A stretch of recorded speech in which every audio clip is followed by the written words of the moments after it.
भारतीय स्वातंत्र्याचा अमृत महोत्सव, गणेश महोत्सव आणि शिक्षक दिन या त्रिवेणी पार्श्वभूमीवर आज आपण सारेजण एकत्र आलो. एखाद्या समारंभाला अध्यक्ष कोण आहे त्याच्यावरून त्या कार्यक्रमाची उंची ठरत असते. आत्ताच आपण आदरणीय समृद्धी सर त्यांचे विचार ऐकले, आपण भारावून गेलो. मग इथून जातेवेळी आपण मनात काय घेऊन जाणार आहोत आपापल्या शाळांमध्ये हे महत्त्वाचं आहे.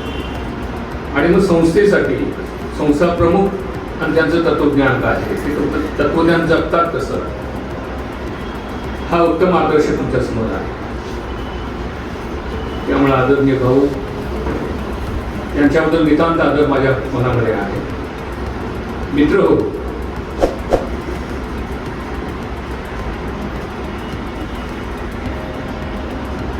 शिक्षकाचं रूप विविधांगी असलं पाहिजे. शिक्षक हा उत्तम, म्हणजे ज्याला आपण म्हणतो की एक पत्रिकार असला पाहिजे, म्हणजे विविध कलागुणांनी संपन्न असं त्याचे व्यक्तिमत्व असलं पाहिजे. मी नेहमी सांगत आलो की तुम्ही ज्यावेळी पहिलीमध्ये होता, बालवाडीत होता, तुम्ही आता झपकन तुमच्या पहिलीच्या वर्गामध्ये जाऊ शकता. तुम्हाला त्या आठवणी येऊ शकतात, तुमची गुरुजी तुम्हाला आठवू शकतात, तुमची ती शाळा, शाळेचं क्रीडांगण, ती झाडं झुडपं, जे काय असेल ते सगळं डोळ्यासमोर येईल. पण ते शाळेमध्ये तुम्ही जाण्यासाठी तुम्हाला अंथरुणातून उठवायचं, तुम्हाला आंघोळ घालायची, तुम्हाला छान छान कपडे द्यायचे, तुम्हाला जेवणाचा डबा दुपारी असेल किंवा सकाळी किंवा सहलीला जाण्यासाठी द्यायचं असेल तर ते काम कोणी केलं? बरोबर, कोणी केलं? मोठ्यानं सांगा. म्हणून म्हटलंय, जिता जागता चालता बोलता परमेश्वर असे घरी, नाव तयाचे मातोश्री. म्हणून देव म्हणतसे माझे दुसरे रूप तुमच्या घरी, मग कशाला येता मंदिरी जिजवाया पायरी. घर एक मंदिर, मंदिरात बाबा आई, विठोबा रुक्माई. तुमची आई, माझी आई, समृद्धी सरांची आई असो, राजा भाऊंची आई असो, आई ह्या जगात असो नसो, सोबत असो नसो, ती आठवणीच्या रूपानं, रक्ताच्या रूपानं, सावलीच्या रूपानं सतत आपल्या सोबत असते. त्यामुळे शिक्षक हे आईचं दुसरं रूप आहे. आणि जी जबाबदारी तुमच्यावर आहे याची जाणीव समृद्धी सरांनी तुम्हाला करून दिली की आईचं काळीच घेऊन तुम्ही वर्गामध्ये गेलं पाहिजे. बाबांची शिक्षण तर हवीच. त्यामुळे ग्रामीण भागातले, आदिवासी भागातले जे शिक्षक आहेत त्यांना तिहेरी जबाबदारी आहे. शिक्षक म्हणून आहे, आई म्हणून आहे, वडील म्हणून आहे. कारण प्रत्यक्षात विद्यार्थ्यांचे आई वडील कुठेतरी चिखलात आहेत, पळपावडत आहेत, बांधत आहेत. त्यांना हे प्रगती पुस्तक म्हणजे काय काही कळत नाही. आपलं काय शिकतंय. शहरातले पालक हे आता काळजी घेत आहेत विद्यार्थ्यांची, अभ्यासक्रम काय सांगितला आहे किंवा गृहपाठ काय सांगितलं, हे शहरातल्या पालकांना कळतं, पण चिखलातल्या पालकांना हे काही कळत नाही. त्यामुळं ती भूमिका तुम्हालाच पार पाडावी लागते. त्यामुळं आईचं हे रूप, प्रत्यक्षात आई ही आपली गुरु आहे, प्रथम गुरु ती आहे. आईची मांडी हे बाळाचं पहिलं व्यासपीठ आहे, पहिलं क्रीडांगण आहे, पहिला दवाखाना आहे. त्यामुळे तुम्ही ज्यावेळी 5-6 महिन्याचे होता त्यावेळी आईच्या मांडीवर तुम्ही खेळलेला आहात. मग तुम्ही जगाच्या पाठीवर कुठेही लंडनमध्ये गेला आणि अमेरिकेत गेला आणि ठेच लागली आणि तुम्ही पडला लंडनमध्ये, तुमच्या तोंडात काय येतं? आई ग. त्यामुळं आई ही सतत आपल्या सोबत आहे आठवणीच्या रूपाने.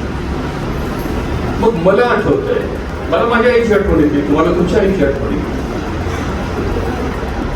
म्हणजे माझ्या आई वडिलांचं लग्न झालं आणि त्यांना मूलच नव्हतं. 10 वर्ष, 10 वर्षानं माझा जन्म झाला. माझा जन्म झाला आणि 2.5 वर्षानं वडील देवाघरी गेले. म्हणजे आई विधवा झाली वयाच्या 25 वर्ष. भाऊ नाही, बहीण नाही, मी एकटाच. मग आई मला घेऊन कुठं आली? शेवटी आधार कुठं असतो? माहेर, बरोबर. त्यामुळं सेनापती कापशी नावाचं एक गाव आहे, तिथं वडगाव नावाचं छोटंसं 500 लोक वस्तीचं गाव, त्या ठिकाणी आई मला घेऊन आली आणि मग तिथं संगोपन झालं. अजोळा मामांच्या गावात. आणि मग तो काळ म्हणजे साधारण 50-55 वर्षापूर्वीचा काळ, ते छोटंसं गाव, त्या गावामध्ये पहिला रेडिओ आमच्या घरी होता, ट्रान्झिस्टर. दुसरा होता तो चावडीमध्ये होता. मग आमच्या घरी कसं काय, तर माझे आजोबा प्राथमिक शिक्षक होते. 1920 साली, म्हणजे भारत यावेळी अजून स्वतंत्र झाला नव्हता. मग माझे मामा शिक्षक, मी शिक्षक, माझी मुलगी शिक्षिका, माझा मुलगा शिक्षक, चौथी पिढी आमची शिक्षकांची. मग शिक्षकांची जाणीव जी आहे ती लहानपणापासूनच माझ्यावर होती. म्हणजे एक उदाहरण सांगतो, संस्कार हे महत्वाचे आहेत, समृद्धीने आता ते सांगितलं. तर मामाने पत्र लिहिलं, त्यावेळी पूर्वी कार्ड असेल, बाळू, प्रॉपर नाव बाळू होतं, तेवढं जाऊन ते पुस्तकाची पेटी कापून गेलो, परत आलो, टाकलाच फोन टाकले, वाचलाच, वाचले, खाड करून कानाखाली होती, वाचलाच कसं काय.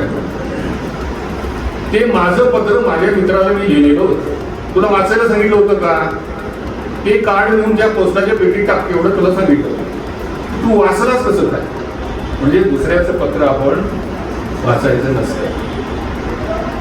हे त्यावेळी मामांनी माझ्यावर येणारे संस्कार केले. आणखी एके ठिकाणी एक पेरूची बाग होती वडगावातच, आम्ही सगळी पोरं गेलो होतो, त्यावर पेरू चोखायला गेलो, तिथं आपलं ते बागेचा मालक आला, सगळी पोरं पळाली, मी मागे राहिलो, माझ्या तर पेरू नव्हता. मला पकडलं, कोण होती पोरं, तर तुम्ही सांगितलं ते जाधव संजय होतं. मग तो गेला की मालक त्याच्याकडे, त्याला जाऊन धरला, त्याच्या घरातलं पेरू काढलं. तो माझ्या मामाने मला बोलून भेटलं आणि त्या संजयला पण बोलून मला म्हणाले, तू याच्या पाया पडत. मला काही कळलं ना, त्याला पेरू चोरला एक खरं आहे ना, पण तुझा दोस्त आहे की नाही, तू बेईमानी केलीस म्हणा. त्याचं नाव तू का सांगितला, त्यानं पेरू चोरला म्हणून तू सुरक्षित राहिलास आणि त्याला दिलाच दागिला. ठीक आहे, त्यानं चोरी केली ही चूक आहे, पण तू चाळी केलीस. त्यावेळीपासून आणि तर मटण, दारू, चिकन, बिडी काडी कुठलंही व्यसन मला नाही आहे. पण हे संस्कार आपण काय आदर्श घेऊन विद्यार्थ्यांच्या समोर जातो. म्हणजे आता महात्मा गांधी नाही, टिळक नाही, सावरकर नाही, तुम्हीच आता टिळक आहात, तुम्हीच महात्मा गांधी आहात. त्यामुळे त्यांचे काही गुण घेऊन तुम्हाला विद्यार्थ्यांच्या समोर जायचं आहे. आणि संवेदना, आता ते समृद्धी सरांनी सांगितलं, संवेदना महत्वाची आहे. त्यामुळे आपल्यासोबत प्रार्थनेला समजा 1000 विद्यार्थी आहेत, 500 आहेत, 200 आहेत, तर त्याच्या मागे बघायला शिका. त्याच्या मागे मागे मागे गेलं की तुम्हाला शेत दिसत, शेतात चिखल दिसत, चिखल कोळपा ओढणारे त्यांचे आई वडील दिसते. त्यामुळे त्यांची जाणीव म्हणजे ही जी मुलं आहेत आणि ते जे आई वडील आहेत, त्यांच्यामुळे ही मुलं आहेत, ही मुलं आहेत, हा पटसंख्या आहे म्हणून मी आहे, म्हणून मला भाकरी आहे, म्हणून माझी मुलं जगत आहेत, मी जगतो, याची जाणीव आपण सतत ठेवली पाहिजे विद्यार्थ्यांना. महत्वाचा मुद्दा मला जो बोलायचा आहे की तुमची पर्सनॅलिटी, मी नेहमी ज्या विषयावर बोलत होतो ते म्हणजे व्हॉइस. आता आपण समृद्धी सरांचा आवाज ऐकला, तुमच्या लक्षात आलं असेल की मेरी आवाज ही मेरी पहचान है. असं लता दिदींनी सिद्ध केलं, अमिताभनी सिद्ध केलं, नसरुद्दीन शहानी सिद्ध केलं, डॉक्टर लागूनी सिद्ध केलं. तसं माझा आवाज नेमका काय आहे हे हा तुम्ही प्रत्येकाने विचार केला पाहिजे. कारण तुम्ही तुमच्या मेंदूबद्दल, हृदयाबद्दल, किडनीबद्दल जेवढे जागृत आहात तेवढे तुमच्या आवाजाबद्दल नाही. पण तुमचा पगार कशावर आहे? तुमचा आवाज गेला समजा, उद्या राजाभाऊ सर येऊ नका उद्यापासून, म्हणजे त्या आवाजाच्या बाबतीत तुम्ही कधीही गांभीर्याने विचार केला नाही. त्यामुळे माझा आवाज कसा आहे, त्याची जातोळी काय, मी सुस्पष्ट बोलतो का, साऊंड सिस्टीम आहे का, माझ्यासमोर 200 लोक आहेत का 20 आहेत का 2000 आहेत, आणि मग माझा व्हॉल्यूम किती ठेवला पाहिजे याचं भान तुम्हाला पाहिजे. म्हणजे 35 वर्ष तुम्ही अखंड आयुष्यावर बोलत राहता, पण त्या बोलण्याबद्दल, त्या आवाजाबद्दल, तुमच्या शैलीबद्दल कधीही गांभीर्याने विचार करत नाही. प्रत्येकाची आवाजाची शैली किंवा अध्यापनाचं कौशल्य हे वेगवेगळं आहे. त्यामुळे माझं म्हणून कौशल्य, माझं म्हणून वेगळेपण तुम्ही सिद्ध केलं पाहिजे. आणि मुळात म्हणजे स्वतःवर प्रेम पाहिजे. माझा रंग, माझा रूप, माझा आकार हे ईश्वरानं किंवा निसर्गाने दिलंय, ते स्वीकारून आपल्याला पुढे जायचं आहे. त्यामुळे तुमच्या सगळ्यांचा एक फोटो काढा, समजा ग्रुप फोटो, आणि तुमच्या हातात एक कॉपी दिली, तुम्ही कोणाला बघणार पहिल्यांदा? बरोबर, मी कुठं आहे, पण मागे पुढे कोण आहे, इकडे तिकडे. हे आपण आधी आपल्याला शोधतो. त्यामुळं आपण आधी आपला शोध पण घेतला पाहिजे. मग माझ्यात प्लस काय, माझ्यात मायनस काय, आणि माझ्यात जे मायनस आहे ते डेव्हलप करण्यासाठी मी काय प्रयत्न केले पाहिजे, हा विचार तुम्ही केला. तर मला आठवत आहे की बालपणी त्या काळातला मी 4थीला होतो, म्हणजे 6-10 वर्षाचा होतो. तर समृद्धी सरांनी एक आठवण काढली की त्यावेळी नवनाट्य लागायचं रात्री. मी पण ते ऐकलं, 4थीत असताना ऐकलं, 5वीत ऐकलं, 6वीत ऐकलं, 7वीत ऐकलं, पुन्हा पुन्हा ते लागायचं. म्हणजे इतकं ते लोकप्रिय होतं. आणि मग त्याचा माझ्या मनावर संस्कार झाला.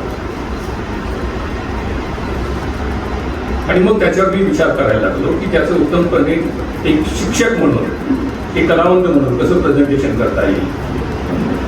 आणि मग त्या दिशेनं मी विचार करायला सुरुवात केली. तर तेच नाट्य मी शेकडो वेळेला, हजारो वेळेला आतापर्यंत 40 वर्षात सादर केलं असतं. तर पुन्हा एकदा ते आपल्यासोबत मी सादर करतो. आता माझ्याकडे मी ते सादर करताना तुम्ही अभ्यास म्हणून बघितलं का, करमणूक म्हणून नाही बघायचं. आपलं शरीर एक वाद्यवृंद आहे. विविध प्राणी पक्षी वाद्य यांच्या आवाजाची निर्मिती करण्याचं कौशल्य ईश्वरानं आपल्याला दिलेलं आहे, निसर्गानं आपल्याला दिलेलं आहे. म्हणजे आपण चिमणीचा आवाज काढू शकतो, आपण कावळ्याचा आवाज काढू शकतो, कुत्र्याचा आवाज काढू शकतो. पण असं काय आहे की आमच्या पड्यात सीताफळीचं झाड आहे, काय राहावे, चिमणी येऊन बसते, काय कुत्र्याचा आवाज काढते, असं आपण म्हणतो का? नाही, चिमणी कुत्र्याचा आवाज काढू शकणार नाही. पण माणूस कुत्र्याचाही आवाज काढू शकतो आणि चिमणीचाही आवाज काढू शकतो.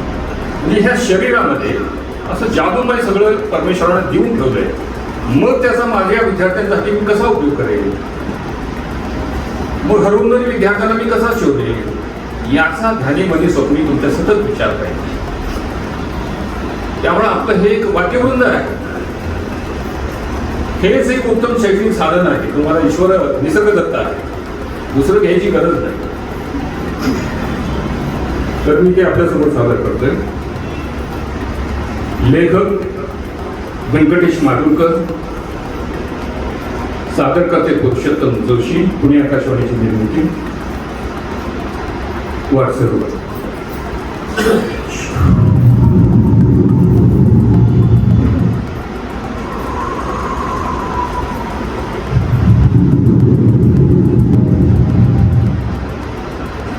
बऱ्याच दिवसानंतर मी माझ्या आई वडिलांना भेटण्यासाठी बाहेर पडले. हे जंगलातून अडकून पडले, समजत नाही मार्ग कसा जायचं.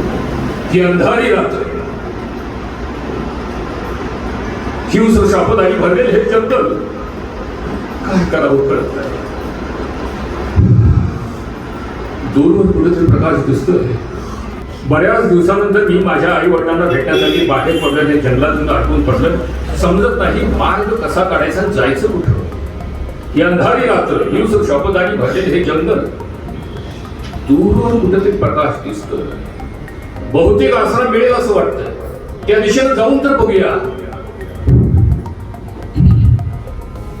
अरे बाबा, अरे आता इथं उजेड होता, एवढा अंधार कसं काय झाला? इथलं कंदील विजला का काय? दार तर ठोठावून बघूया. हौशी, हौशी, ऐकलं का? मी एक वाटसुर आहे. माझा रस्ता चुकलाय, मी जंगलातील अडकून पडलोय. बाहेर पाऊस आहे.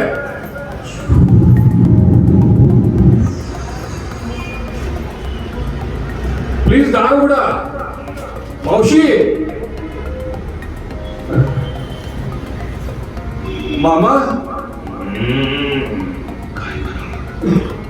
मावशी, कोण आहे बाबा? हा मावशी, मी एक वाटसुर आहे. प्लीज दार उघडा. मी भिजून ओला चिंबत आलोय, माझी पिशवी पण भिजली, अंग थडथडायला लागलंय. आसरा द्या. मी नाही बाबा दार उघडायची. मी तुमच्या पाया पडतो मावशी, प्लीज दार उघडा. बरं बाबा, उघडते का?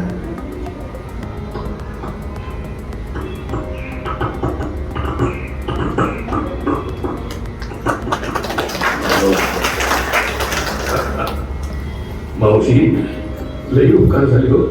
ही बघा पिशवी भिजली, कपडे भिजले, अंग थरथरायला लागलाय. दार उघडलं, लई उपकार झाला. मावशी तुम्ही हे लगेच काय आणलं? लाकडं, काट्याची पेटी, शेकोटी करून होत.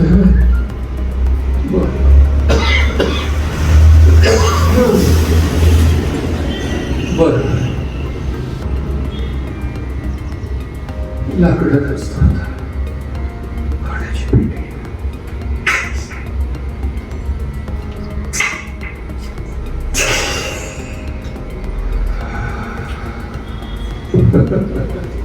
मावशी माझी जीव दिली हो तुम्ही. तुम्हाला एक प्रश्न विचारू का? विचार की बाबा. नाही म्हणलं या बाहेर जंगलात तुम्ही एकट्या कशाला राहता? कोणी भाऊबंद पैपावणे, पतिराज वगैरे. मावशी तुम्ही हुंदके देताय, तुमच्या डोळ्यात पाणी. काय घडलं? माझं काय चुकलं का? काय घडलं सांगा ना. तो बघा, तो माझा नवरा मरून त्या तुमचे पतिराज मरून त्या कॉटवर पडले, तर त्या प्रेताला घेऊन तो मी घरी बसला. अहो त्याची विल्हेवाट लावायची काय पद्धत? प्रेताला जाऊन घरी येऊन बसते का? पण मी एकटीच पाहिजे. खरं आहे, काहीतरी व्यवस्था केली पाहिजे ना. मला सांगा आजूबाजूला कोण पैपावून आहेत? मी जाऊन त्यांना बोलावून घेऊन येतो. मला फक्त जाण्याचा मार्ग सांगा. नाही तुम्हाला ते सापडायचं नाही. अंधारी रात्र, पाऊस पडतोय. ते खरं आहे हो. तुम्ही कुठं जाणार? मी जातो. मला फक्त जाण्याचा मार्ग सांगा. नको नको, तुम्ही इथंच बसा माझ्या नवऱ्याजवळ. तिला सोडून कुठं मी जाऊ नको सा. मावशी माझं ऐका. नाही नाही मी आहे. मावशी मावशी गेली. खरंच वारीचं बाकी ट्रेनिंग आहे. एकटी बाई वापस हिंस्र शपथ आणि हे भरलेलं जंगल आणि प्रेतासोबत एकटी बसली. चला आपण आपली शेकोटी शिकूया.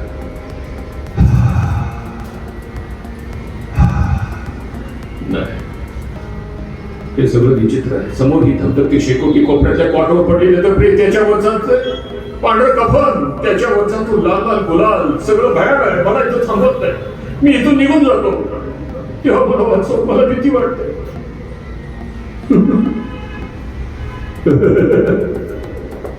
कोण असतंय? कोण असतंय? विचित्र कोण असतंय? बापरे, प्रेत कॉटवर उठून बसायला लागलंय. नाही तू बोलतेस? बघ बघ बंद कर. हातातलं घड्याळ आणि खिशाचा पैसे अगोदर काढ. नाही हो, मी सारा वाटतो आहे. आता देतोच काय तू? मला मारू नका हो. मारत नाही. थांब आता तुला खरंच मला मारू नका. मॅडम पैसे आता तुला का रे? मला मारता मारता एकदम का थांबलास? माझ्या हाताचं दिसतो पण. लक्षात ठेव, मी कोणी वाटसरू नाही. मी पोलीस इन्स्पेक्टर आहे. पळून जायचा अजिबात प्रयत्न करू नको. चारही बाजूनी पोलिसांचा कराड आहे. जर पळून जायचा प्रयत्न करशील तर जीवाला मोक्षी. मुखाने पोलिसांच्या हवाली व्हायचं. जर झाला नाहीस तर अरे पळाला फायर.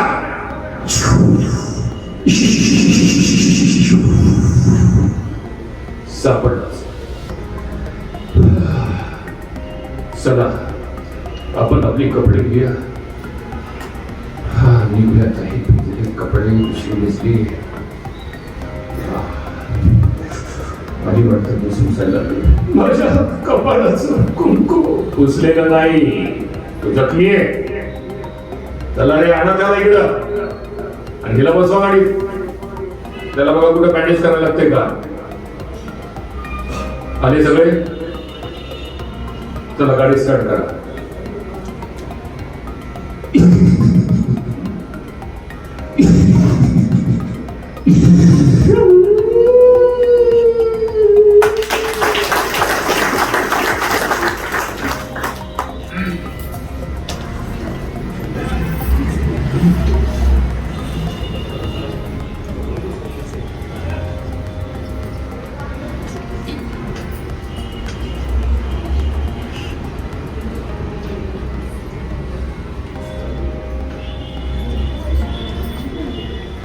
मित्र हो,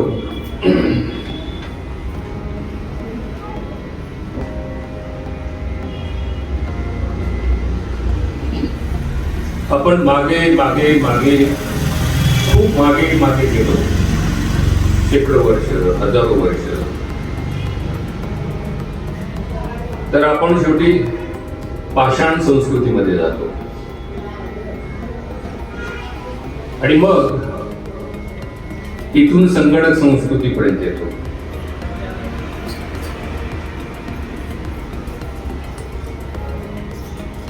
पूर्वी माझ्या आजीकडं, तुमच्या आजीकडं किंवा मागील काळातल्या आईकडं, जे राजाभाऊ साहेबांच्या आई असो किंवा समृद्धी साहेबांच्या आई आजी असो, त्या आजीकडे एक यंत्र होतं, बरोबर. ते यंत्र असं फिरवलं की त्यातून पीठ बाहेर यायचं. त्याला काय म्हणतो आपण? जातं म्हणतो. जातं प्लॅस्टिकचं होतं का? नाही, दगडाचं होतं.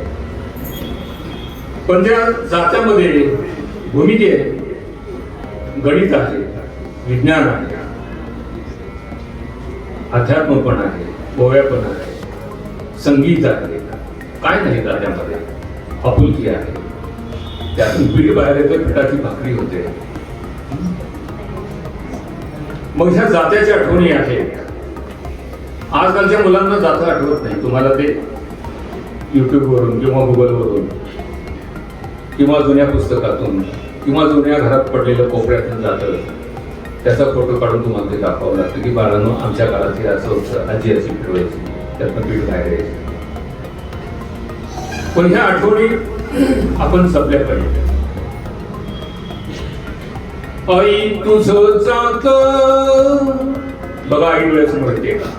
आजी 9 वारी लुगड्यातली, एक पाय पुढे सोडलाय, दुसरा दुमडलेला आहे, काटकोनात जात आहे, उजव्या बाजूला सूप आहे, सुपात जोंधळे आहेत, आजीच्या आईच्या मांडीवर तुम्ही झोपताय. जात्याची घरघर तुमच्या कानात जाते आणि त्या शांत घरघरीमध्ये आजीची त्या ओव्या ऐकत, गाणी ऐकत आजीचं ते खेळ चालू असायचं. आई तुझं जात, मनातून जाता जात नाही, घडोघडी तुझी आठवण येई. बहिणाबाई म्हणतसे, बहिणाबाई म्हणतसे, नाव त्याच जात, नाव त्याच जात, मग पीठ कस येत, मग पीठ कस येत. जात फिरता फिरता मायेचं पीठ की गाल, मायेच्या पीठानं माझं भाल पावन झालं. बघा, तुमची आई तुमच्या डोळ्यासमोर येते ना. तुम्ही ज्यावेळेला हायस्कूलमध्ये शिकत होता, एका गावातून दुसऱ्या गावात जात होता, त्यावेळेस तुम्ही जेवणाचा डबा घेत होता आणि मग आईच्या समोर ती परात, ती चूल, आई पीठ घालते. आईचं रूप कसं असतं की माझ्या मुलाबाळांचं शिक्षण, माझी शेती, शेताचं पीक, पिकावरची पाखरं, अन्नधान्य, कर्ज प्रकरण, हे 17 विचार आईच्या डोक्यात असतात. माझ्या पोटी जन्माला आलेली मुलगी, तिचं शिक्षण, तिची नोकरी, तिचं लग्न कसं होणार, कुठं होणार, 17 विचार आईच्या पोटात असतात. आणि मग आईच्या पोटातला हा कड टप टप टप त्या पिठात पडतो, बरोबर. ती पीठ मळत असते. पीठ मळता मळता आईच्या डोळा आल पाणी, पाणी न वगते माय मंदिरातील तीर्थ लोचनी. आई तुझं जात, मनातून जाता जात नाही, घडघड तुझी आठवण येई, घडघड तुझी आठवण येई. मित्र हो, विविध जाती धर्माचे विद्यार्थी आपल्या डोळ्यासमोर असतात आणि आपण समानतेचं धागा घटनेद्वारे स्वीकारलेला आहे. जात गेलं परी जात जात नाही. बघा, जात गेलं परी जात जात नाही. ती घालवायची जबाबदारी शिक्षकांची आहे. जात गेलं परी जात जात नाही. जात जन्मापासून येई मेल्यावरही मागे राही. जातीचा धर्म धर्माची जात जीवाला आणते वात. धर्म सांगे जातीसाठी माती खा. धर्म सांगे जातीसाठी माती खा. राष्ट्र सांगे मातीसाठी जाती खा. धर्माहुनी राष्ट्र श्रेष्ठ जातीपाती असती कनिष्ठ. आपण सारे एक होऊ एकतेचे गीत गाऊ. बोला जन हो बोला आता जय हो भारत माता. मित्र हो, आपण विज्ञान विभागात आहोत. मी आता सांगितलं की पाषाण मागे वळून पाहिलं तर तुमच्या लक्षात येईल. हजारो वर्ष मागे जा मागे जा मागे जा मागे जा. माणसाचा देव दगड. बरोबर, दगडाची पूजा करत हजारो वर्ष आपण आलो. माणसाचा देव दगड. दगडाच्या देवाचे देऊळ दगड. दगडाच्या देवळा शेजारी हजारो वर्षापूर्वी आईचं घर दगड.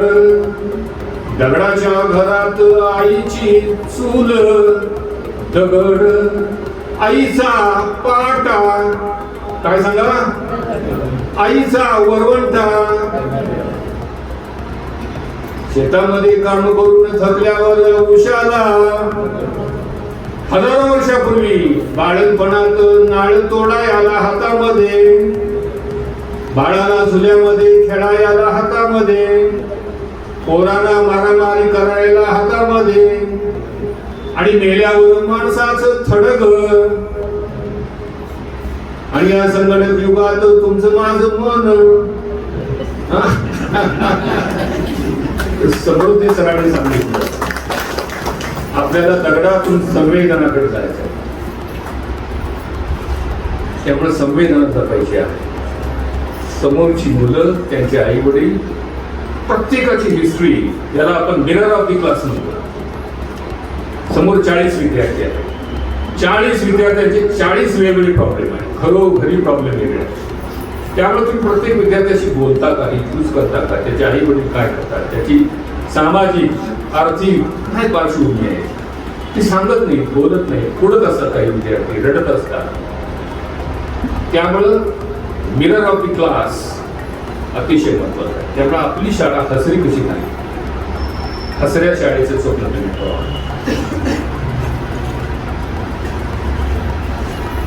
तुमच्यावर उत्तम संस्कार माझ्या घरी केलेले आहेत. बाहेर पाहिलं तर उत्तम निसर्ग संपन्न असं वातावरण आहे. तुम्ही शाळांमध्ये या काय 18 शाखा असतील, प्रत्येक ठिकाणी झाडं आहेत, रोपटी आहेत. तुमच्यावर संस्कार काय झाले?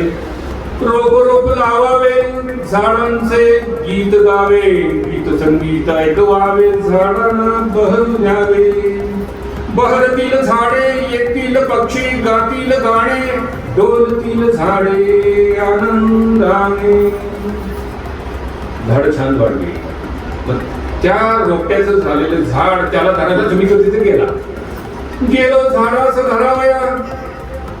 बघा तुमच्या मनाची अवस्था. गेलो झाडास धरावया आणि मीच झाड झालो. फुटली पानं मला, पानं फुलं फळं करत हिरवी सावली. आणि त्या सावलीत निष्पाप निरागस गोंडस मुलं तेथे धावली, धावली, खेळली, बागडली, हुंदडली, रुसली, फुगली अन बिलगली अन झाडात झाड भोगून गेली. तुमचं आणि विद्यार्थ्यांचं, आईचं आणि बाळाचं, निसर्गाचं आणि माणसाचं असं एकरूपतेचं नातं आहे. तर हे आपण जपत जपत पुढे जायचं आहे. मित्र हो, मी आता अंतिम टप्प्यात येतोय की शिक्षक हा निरीक्षण प्रिय प्राणी. आजूबाजूला ज्या घटना घडतात त्यांच्यावर तुमची नजर पाहिजे. म्हणजे राजकारणावरही नजर पाहिजे, प्रशासनावर पाहिजे, समाजकारणावर पाहिजे.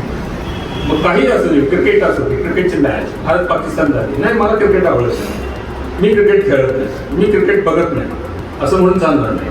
विद्यार्थ्यांपेक्षा 2 पावलं तुम्हाला पुढे पाहिजे. त्यामुळे विद्यार्थ्याला जे जे आवडतंय, विद्यार्थ्याला क्रिकेट आवडतंय तुम्हाला आवडत नाही म्हणून चालणार नाही. अभ्यास तुम्हाला करावाच लागेल, क्रिकेटची मॅच माहिती घ्यावीच लागेल. त्यामुळे कोणी काय विक्रम केले हे तुम्हाला माहिती पाहिजे. ते संगणक युग आहे. आता इथं गुगल गुरु आलेला आहे.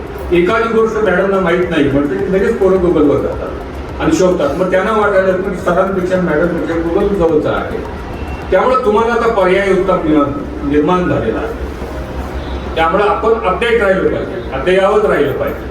त्या संगणक युगामध्ये पारंपरिक पद्धतीने अध्यापन करून आता काही उपयोग नाही. तुम्हाला स्वतःला डेव्हलप केलं पाहिजे. या संगणक युगामध्ये करण्यासाठी तुम्ही सजग राहिलं पाहिजे. आता शिक्षका उत्तम कथाकथनकार पाहिजे. तर अंतिम टप्प्यात मी सादर करतो.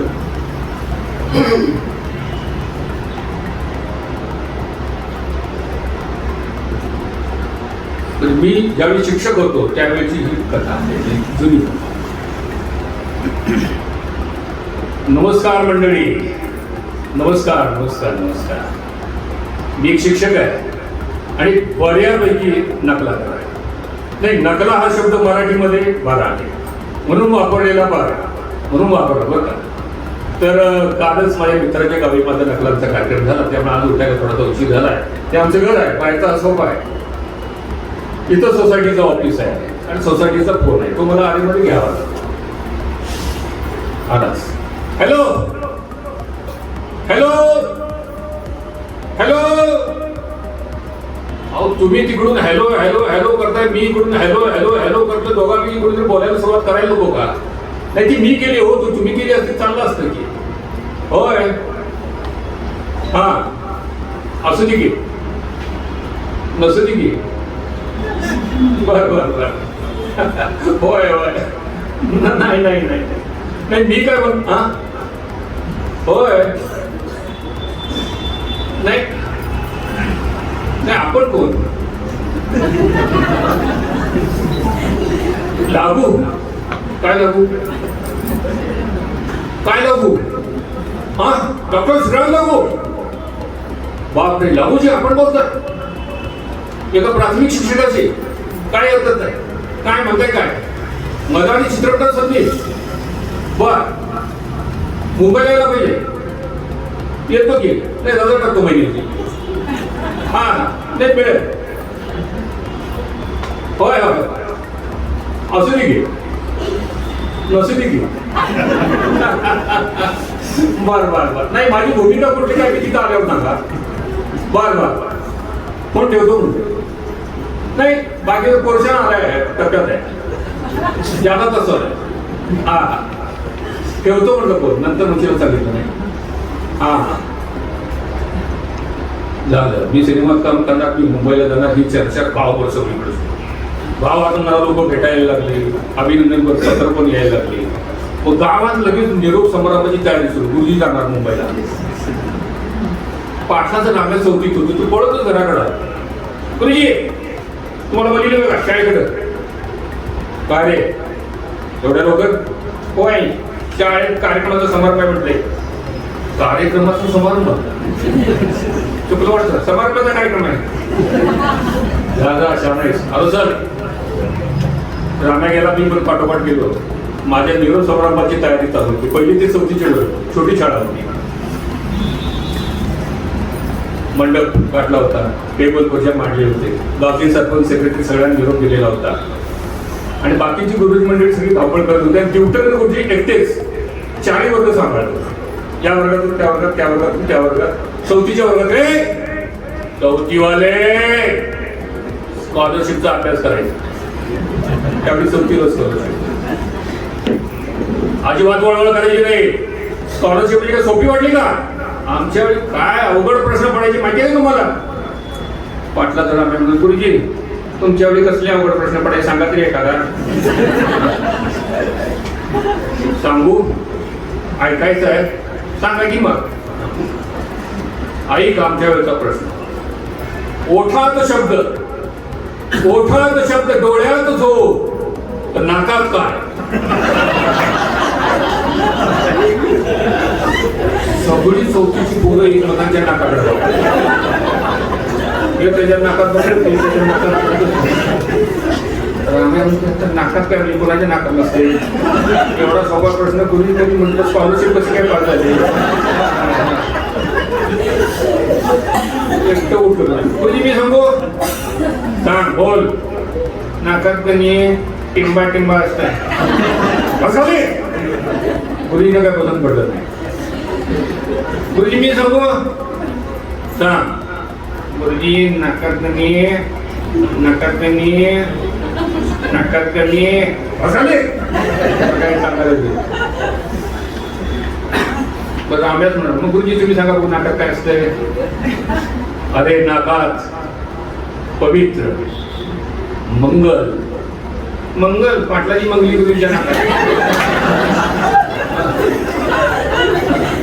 अरे मंगल म्हणजे उदात्त असा श्वास असतो. श्वास वय म्हणजे वार म्हणा की गुरुजी सोप्याचं काय ते अवघड करून सांगायची सवयीच आहे. सगळी चौथीची पोरं नाकातनं वारं घ्या आणि वर्गात एकच आवाज फर. नुसतं फार सुरू झालं. तेवढ्या सुताराचं मध्ये म्हणाल, गुरुजी गुरुजी गुरुजी पाटलाची सोनी बघा नाकात पेन्सिल करून गिरमिट गिरमिट त्यावर पाटलाचं राम एवढा आहे. आणि करू दे की तुला काय होतंय? हा नाक तिचंच आहे ना काय? त्यावर सुताराचं मध्ये म्हणाल, अरे नाक तिचंच आहे का पेन्सिल माझी? सोने कशी खराब घेणार.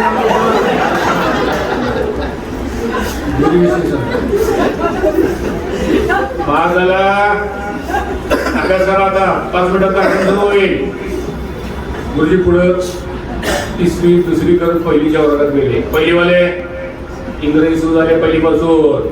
ABCD अवघड काही शब्द दिलेले आहेत तुम्हाला, ते करा 2 मिनिटात. कार्यक्रम सुरू होणार आहे.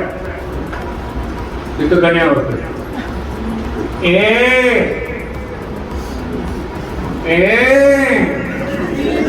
B C. मराठी आणि इंग्रजीत फरक काय मला कळतच नाही. त्या गुरुजींनी शब्द काय दिला गुरुजी? A B O U T. आबा उठ. आबा उठ. आबा उठशी उठले 5 वाजता उठले. गुरुजी काय वाटेल ते शब्द घेते. आबा उठ.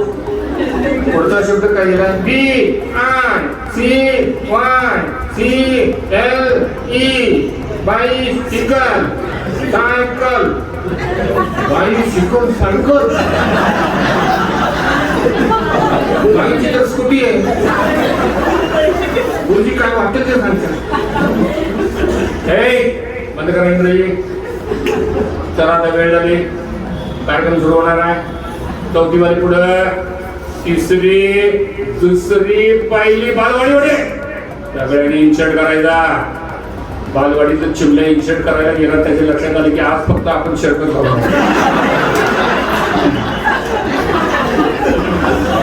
लाजलं विचाराने पळालं तसं. सगळी बसूया. असा मंडप, माईक, साऊंड सिस्टीम सगळं काय काय. सेक्रेटरी, सरपंच, मुख्याध्यापक सगळी मंडळी आलेली. युट्यूबवर पोलीस प्रस्ताविका झाले. मित्र हो, आपली विभागुरुजी आपल्याला सोडून चालले. मुंबईला जाणार आहेत सिनेमात काम करायला. दुःख पण आहे, आनंद पण आहे. त्यांच्या निरोपाचा कार्यक्रम आपण ठेवला. सुरुवातीला विद्यार्थ्यांच्या वतीनं चौथीचा रामचंद्र पाटील बोलले. पाटलाचं नाव आलं तर पावसाळ्यातून झालं.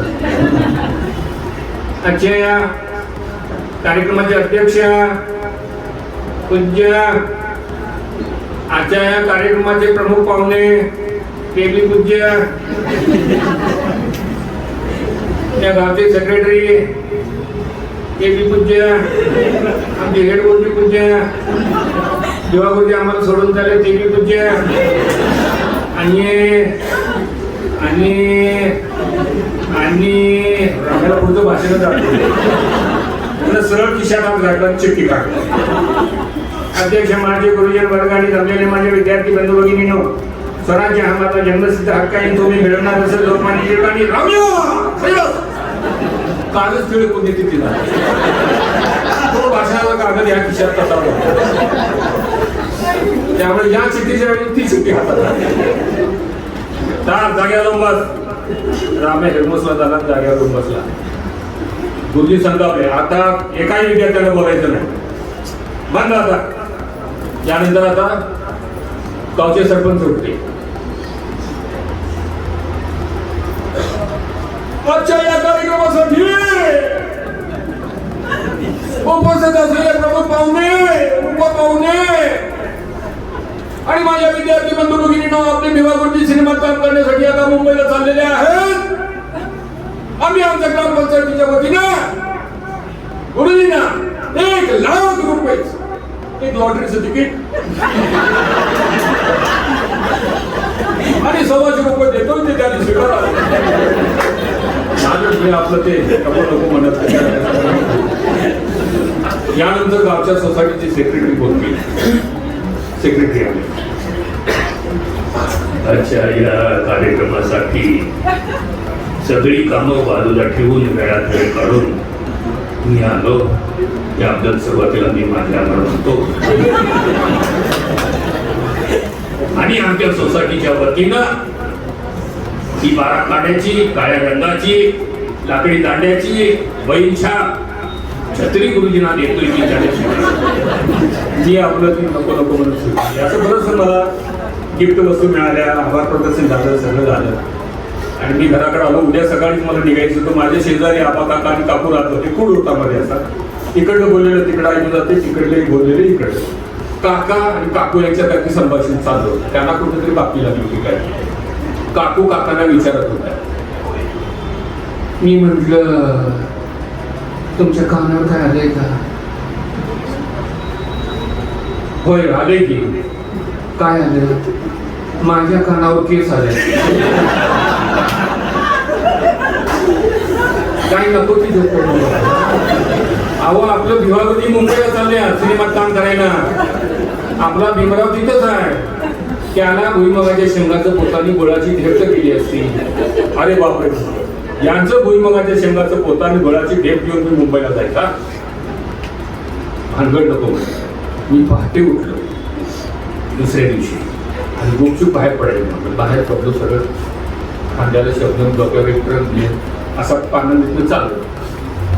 5ची वेळ, अंधुक प्रकाश, काही दिसत नव्हतं. डोळे फाडून वाट वगैरे वाटेत मी काढत चाललं. झडपं सगळी पुढं पुढं पुढं गेलो. असा ते चाललंय. आता तेवढाच झुडूक आलो. काय झालं म्हटलं तर काय, पाटलाचा राम्या बसलाय की सकाळी. त्यानं मला बघितलं आणि त्यानं आपलं चालू काम बंद केलं. त्याला सांगितलं होतं गुरुजी दिसले की उठून काढे.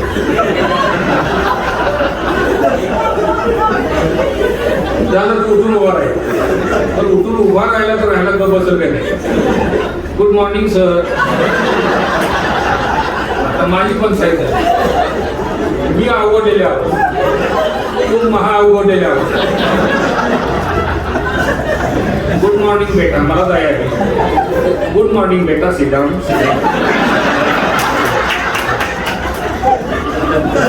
रांगण्या वेगळंच खाली बसत म्हणतात. Thank you sir.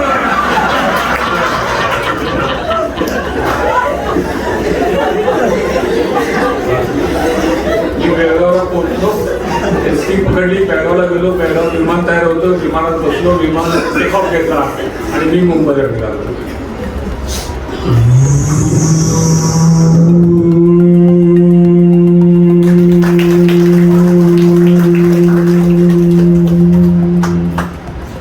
आदरणीय राजाभाऊ, अशी आज खूप वर्षानंतर गाठभेट झाली आणि तुम्हाला सर्वांच्या सानिध्यात राहण्याची संधी मिळाली. मला परत धन्यवाद.